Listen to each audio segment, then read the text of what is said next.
Kusile bogogo, kusile bomkhulu, uNdaba Ezitha, Gidawu yaLegaga, inkosazana yamanzi eza nemvula.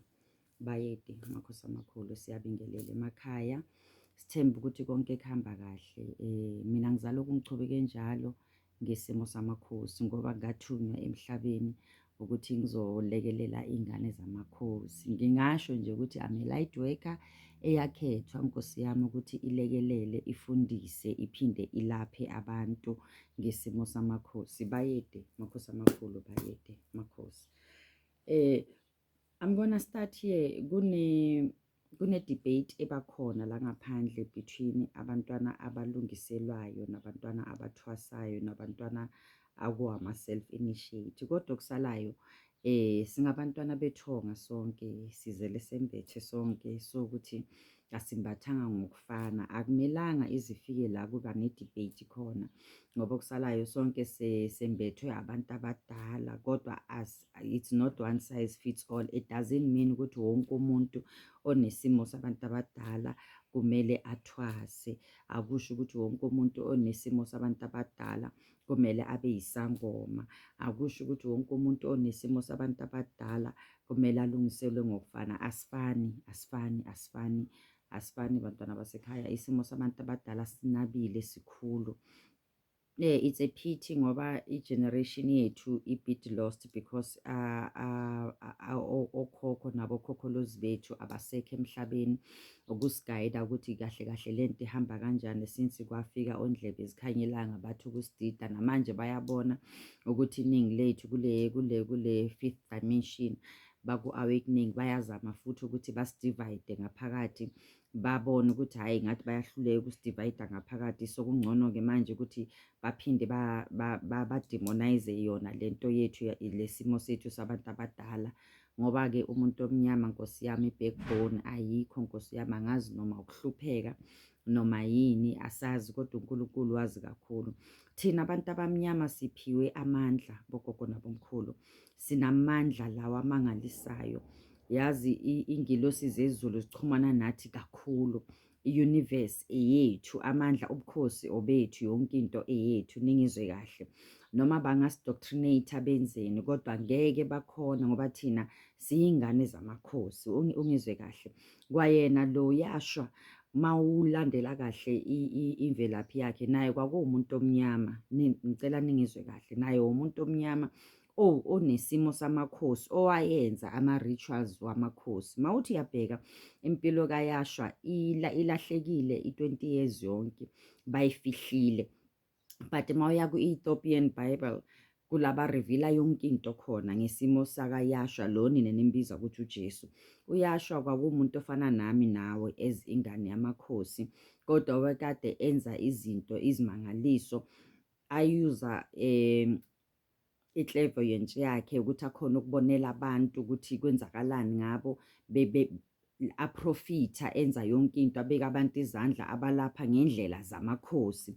And eziningi izinto bekade abalapha ngazo njengoba amakhosi alapha ngakhona, kodwa lezo zinto lezo bakhethile ukuzifihla eBhayibhelini, bamshintsha bamenza umlungu ukuthi simkhonze, simenze uNkulunkulu uYashwa. UYashwa akuyena uNkulunkulu, ningizwe kahle. UYashwa uyingane efana, singasho ukuthi uYashwa, singasho ukuthi uShembe. Asithathe unyazi lezulu, uShembe akaseyena uNkulunkulu, kodwa uwumakhosi ohola isizwe esikhulu esimlandelayo, oyenza imangaliso ngesimo samakhosi. uEngenase akakena uNkulunkulu, naye ungumakhosi uhola isizwe, enza imangaliso ngesimo samakhosi. I hope niyangizwa. Nabo laba basesenjoyini uMam Ana noBaba Masango akubona uNkulunkulu, kodwa nabo bebambethwe amakhosi, benza imanga ngesimo samakhosi.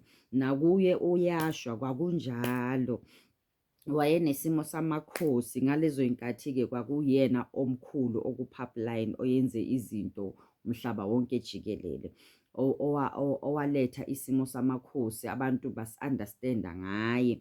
Abelungu bayiguqula-ke lento ukuthi manje sokumele ngabe sesiyamkhonza kube uNkulunkulu wethu. uNkulunkulu bakhona la emhlabeni, futhi we don't even have one God la emhlabeni. we've got gods and goddesses la emhlabeni. Maningayilandela kahle kwasemandulo bebasho ukuthi sinonkulunkulu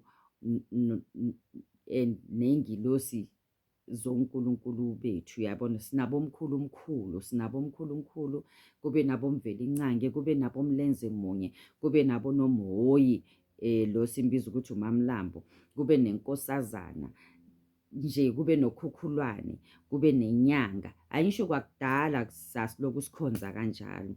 Manithi niyabuka-ke njengoba nina nilahleka kakhulu niyisizwe esinsundu, ngoba la esizweni esinsundu siya ngalento yokuthi ngathini, kumamelwa ongathi ugezekile, unemali, kodwa umuntu oza ngezinto alalelwe kahle regardless ukuthi unemali noma akanamali, sithanda ukungamlaleli. Bhekana amaHindu, nibheke amaGreki, nibheke amaMuslim, nibheke yonke amaJuda, basakhonza njengoba okhokho bethu bebakhonza emandulo. Angisho, for example, amaHindu, there's this god of them abambiza ukuthi u-Aditi. Aditi, it's a mother of all gods, angisho, basamkhonza namanje, angisho. KunoKhandra, angisho, ngale emahindwini, but it's a god of the moon, angisho. Nathi inyanga sasiyikhonza, and nabo bayamkhonza uKhandra as a god of the moon, angisho. Kuno Indra, angisho, ngale emahindwini, but u-Indra is a king of all gods associated with weather, angisho. Thina ubani loyo muntu leyo? Ukhukhulwane, angisho. Ukhukhulwane uyo associated with weather, githi, angisho. And then unomkhubulwane uyo osinika inzalo, angisho. Ngale bathu bani, it's a goddess of ubani, uRhea. uRhea, it's a goddess mother obanikeza i-childbirth, angisho, ngale kumaHindu, uRhea, it's a goddess mother obanika i-childbirth. Nathi ngapha uRhea wethu bani, unomkhubulwane, angisho, uyo obusa phezu kwethingo likankosazana, angisho, abuse phezu kwenzalo, angisho, abuse phezu kwe-agriculture yonke, angisho, imifino yonke into esiyidingayo emhlabeni esilapha ngayo nayo lesidlayo. So kuyafana. Ngale kumaGreki banale nkosi ebayibiza ukuthi uSelene. uSelene, it's a goddess of the moon, angisho, ngale kumaGreki, angisho. AmaGreki abo bani, yilabo babiza ukuthi amaJuda, angisho. AmaJuda bona wabo uSelene, the goddess of the moon, angisho. And ngale kumaHindu yini uKhandra, angisho, is the goddess of the moon. Thina ngapha, who is the goddess of the moon, of the moon? Uxolo, ukhukhulwane. Nayibona into enjalo, ngoba ukhukhulwane obusa phansi inyanga. Inyanga thina masigibela intaba siyamakhosi, siyakhuleka kuyo. Ningizwe kahle, mina I'm not gonna be apologetic ngeqiniso. Thina sinengilosi yenyanga, sinengilosi yenkanyezi, sinengilosi yelanga. Mawuthi uyabheka wona amaRoma akhonza ilanga. Ningizwe kahle, amaRoma akhonza ilanga, akhonza nePisces, angisho, because besikuPisces, angisho. Mawungaya esontweni lamaRoma, mina bengigcoka isambatho esontweni lamaRoma. I was a Roman Catholic before ngiba yiChristian, yangizwa into enjalo. Mawuya esontweni lamaRoma kune sign yePisces, ne, kune sign yePisces, the yin and the yang. Ningizwe kahle. Kwa uYashua bebamfaka under the sign of iPisces, ukuzaleka kwakhe wazalwa ngesikhathi sePisces. Ngifuna ningizwe kahle. And mabathi uYashua is the son of God, in actual fact he's not the son of God. There is a God's son. Bathathe lento ye God's son bayinika uYashua, but uYashua he's the son of God, but there is a God's son, because kunengilosi yelanga. Ningizwe kahle, ingilosi yelanga, it's a son God. Then uYashua bathi he's the son of God. Ngicela nihlakaniphe siyile esikolweni, research khona, information khona, izinto ziyavela manje. Siyaya kuma-Ethiopian Bible, siyaya kuma-Hindu Bible, siyaya kuma-Greek Bible, amaqiniso akhona. Ngicela siyekeni ukuba ignorant. Angisho ukuthi uYashua wrong, kodwa uYashua uyafana nokuthi sokhonza uShembe, kuyafana nokuthi sokhonza uLhanyana. uYashua umuntu njengami nawe, obekade anamakhosi njengami nawe. Mina nawe sinamakhosi, uYashwa ungumkhokheli, ningizwe kahle. Ngingumkhokheli, nawe ungumkhokheli mawuyingane yamakhosi. uYashwa uwumkhokheli, uShembe uwumkhokheli, uLhanyane uwumkhokheli. Lento ikithi, it's in our genetics. Sinobukhosi thina, we are Star Seeds children, we are light workers children. Sinobukhosi obuhamba in our veins, either we like it or not, that can't be changed. uNkulunkulu, the promised land le bekasho kuyo ukuthi sinayo kukhona la eAfrika. Sizwe simnyama vuka, vuka amandla siphiwe. Ukukhuleka kudala kukhona, ukukhuleka kudala kukhona. Sasikhuleka vele, sikhuleka inyanga, sikhuleka inkanyezi, sikhuleka ilanga, sikhuleke kunomkhubulwane, sikhuleke kukhukhulwane, sikhuleke kubonomoyi, sikhuleke kunkosazana, sikhuleke futhi uMamlambo uye unomoyi. Sasivele obomlenze munye, sasivele sikhuleke. So ngicela singabi nokudideka, sizalwe sembethe, sikyo reincarnation.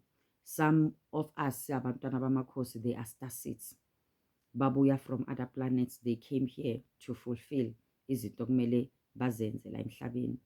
Nayibona into enjalo. And some of us, we are light workers, kumele sisize isizwe esasithunyelwa uNkulunkulu. Ngizanitshela bogogo, lana sigayidwa ama-angels amabili. Ngisabuyela ngihlala ngisho, kunengilosi zikamenzi, kunengilosi zethonga. Phezu kwalo msebenzi esiwenzayo, sisebenzela ithonga siphinde sisebenzele umenzi. Why sisebenzela ithonga? It's because ithonga lisiboleke the body and the blood. Angisho, the body ibuya kubomama nakubomalume in your maternity, and the blood, it comes from your paternity. So mawuzalwe wembethe, ucolo kancane,